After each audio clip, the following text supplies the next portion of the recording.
What I'd like to do with the time that I have with you is to probably try to accomplish two things. One, in 32 years, I've certainly been around the block in this industry. And I'd like to share with you, first of all, how I started, how bad it was, the worst thing that ever happened to me in network marketing, what I needed to learn to shift from not so good to really knowing what to do. Would that be of interest to you? Now, as a teacher, I've been teaching. Some of you may know I'm a former university professor in the field of psychology and sociology. And as a teacher, I always try to give my students things that could shift them from where they were in life to a new place that they wanted to be in life. Well, let me tell you what I know about human nature. Most people will not. Isn't that unfortunate? What I'm going to say right from the beginning, it's not that you don't know what to do, it's that you know what to do, you just won't do it. How truthful is that for most people? So let me start by telling you my network marketing story.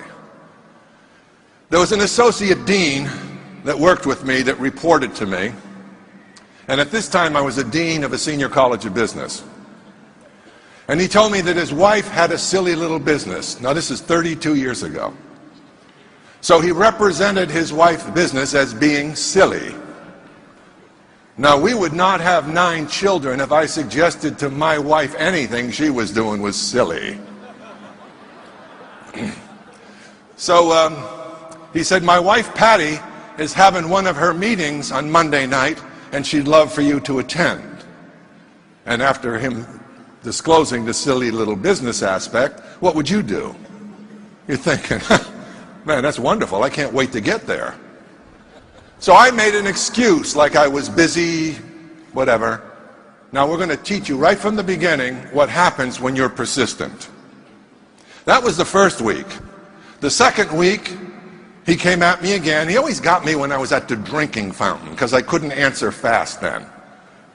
And he told me again about his wife's having her meeting. Would you please come and attend? She'd love you to attend. I made up another excuse. Now it's the third week. I made another excuse. The fourth week, I made another excuse. The fifth week, I made another excuse. Now I'm going to tell you something right now. About 90% of the people in this audience were probably gone and never thought of me again after the first or second. Are you learning anything? On the 6th invitation, I ran out of excuses. So I said, okay, I'll come this evening. I went home, and I said to my wife, we're going out this evening. And on the amount of money we were making, that meant the Spaghetti Palace, $1 a meal, all you can eat. And she said, where are we going? I said, we're going to Patty's got some kind of a business meeting, and she's invited me to go over there. Why don't you come along? And she said, doesn't Patty sell soap and pills? I said, I'm not sure what Patty sells. I said, but I'm not interested anyway. And she said, well, why don't you go ahead alone? I'll stay home with the children. And I said, fine. And I got out and I got in my car. And just as I was ready to leave, she came to the back door and she gave me one of these. You guys know what that means. Hold it, I got something to say. So I rolled down my window. Did you notice I didn't give it one of these? I rolled down my window and I looked out. I said, yes. And she said, remember, George, college deans do not sell soap and pills. What an encouraging way to go, huh? But I wasn't interested anyway, so that was good advice. I'm driving to the meeting, and as I was driving and getting closer to their home, I started to pray a little bit, and here was my prayer. God forbid any faculty member I ever worked with be at that meeting tonight. Did I have a problem? I had a huge ego problem. After all, selling was so undignified for a professor. No, you just have title and no money. So I got to the meeting. Things got worse. As I got into the meeting, there's 13 women. A guy about this high looked 100 years older than me. And me. Now you can imagine me trying to hide. I went to the back of the room I said, think of this. That was like trying to hide a pregnant elephant on a tight wire. So I sat back there, and they started talking about their product. And I said, thank God I'm not interested. This pill makes you jump higher. This pill takes care of arthritis. This pill you need for this one and that one. And then finally they put a little green bottle up, and this is nature's scrub brush. I said, this ought to be good. Yeah, you take it every day and it detoxifies the body. You got the picture? It's going to make you normal. Boy, I couldn't wait to get started. Well, the meeting went on. They were done with the products, and I was delighted to know I wasn't interested in a single thing. And then that little guy that looked 100 years old, he got up. And this man changed my life. He got up and he said, my name is Armand. I'm from Canada. I work in a factory in the United States for 35 years. And I make a brake shoe for automobile. And I retire. I'm now 72-year-old. And I retire when I'm 65. And one day I'm 69, 68, 69. And my wife, Peggy, she come to me and she say, Armand, you must go back to work. I said, Peggy, I work all my life. What do you mean go back to work? Why? Because we are still alive and we are running out of money.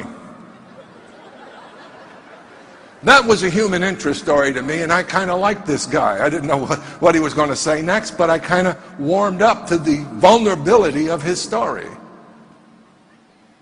And then he said, my wife, Peggy, and I, a friend called us to come see the network marketing, direct selling business. And they say, don't worry, Armand, if you cannot sell. This business will take anybody.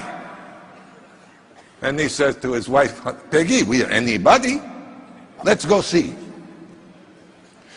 So I'm listening to him and I'm saying, it's pretty fascinating. I wonder where it's going.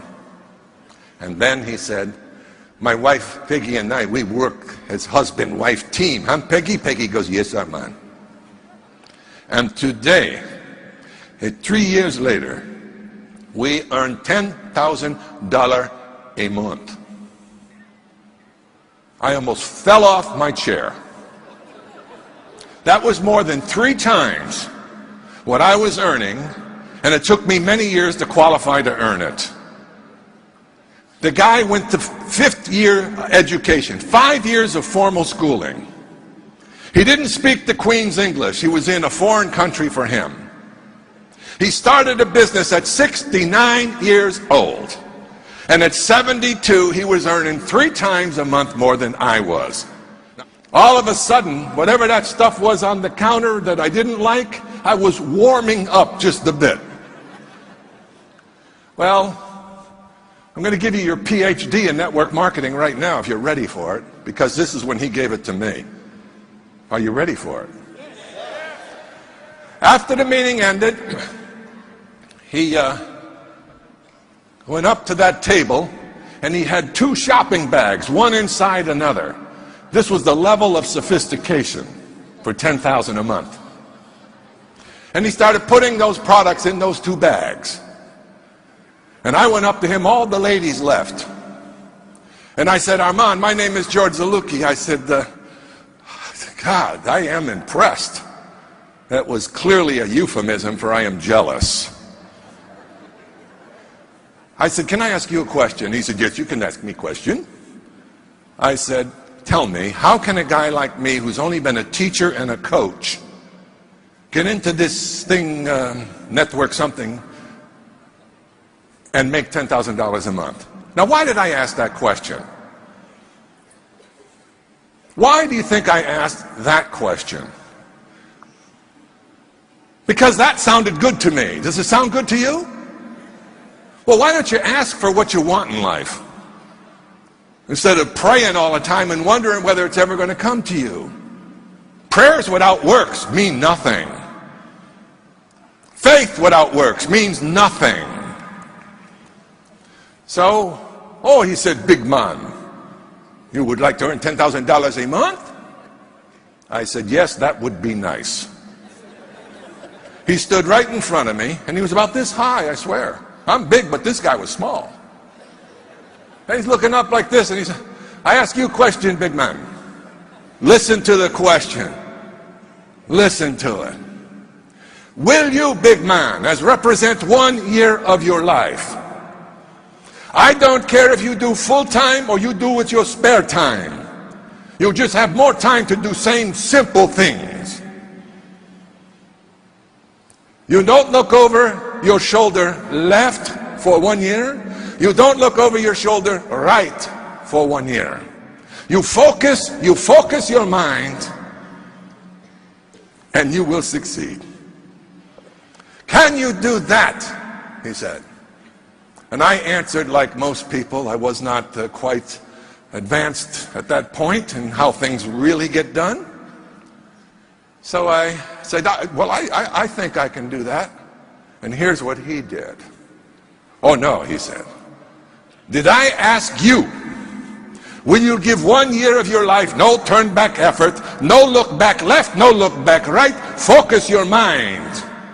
Did I ask you that question? By this time I'm getting a little irritated. I said, yes, you asked me that question. He said, then big man, you have yes or you have no. Now pick one. I said, yes, I'll do it. Now here's the best training I ever had in my life about success. What he said right now. Here's what he said. That's good, big man. I can teach you no more. Now I'm going to tell you something. If I walked off this stage right now and you understood the power of that man's instruction, you can do anything. The problem is, folks, we start something and we lose focus. We let the little minds in life take away the big dreams, don't we? The little voices that you have in you from your past failures, they keep chipping away at your will to persevere. Yes or no? You think it's any different for me? I've just learned you need to tell those people inside of you to shut up.